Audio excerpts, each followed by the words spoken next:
اس کہانی کا نام ہے بیج۔ ایک دفعہ کا ذکر ہے کہ زمین میں ایک چھوٹا سا بیج لگایا گیا۔ اس نے ایک خوبصورت پھول بننے کا خواب دیکھا، لیکن اسے بہت سے چیلنجوں کا سامنا کرنا پڑا۔ چلچلاتی دھوپ، تیز بارش اور تیز ہواؤں نے اسے بڑھنے سے روکنے کی کوشش کی۔ ان رکاوٹوں کے باوجود بیج اپنی جڑوں کو گہرائی میں کھودتا اور اپنے تنے کو اونچا کرتا رہا۔ دن ہفتوں میں اور ہفتے مہینوں میں بدل گئے۔ آخر میں بیج ایک شاندار پھول میں کھلا۔ جس نے اسے دیکھا سب نے اس کی تعریف کی۔ دوستو، کہانی کا سبق یہ ہے کہ اپنے خوابوں کو کبھی ترک نہ کریں، چاہے سفر کتنا ہی مشکل کیوں نہ ہو۔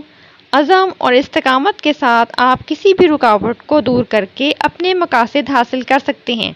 چھوٹے بیج کی طرح آپ بھی بڑھ سکتے ہیں اور پھل پھول سکتے ہیں، اپنی پوری صلاحیت تک پہنچ سکتے ہیں اور اپنے خوابوں کو حقیقت بنا سکتے ہیں۔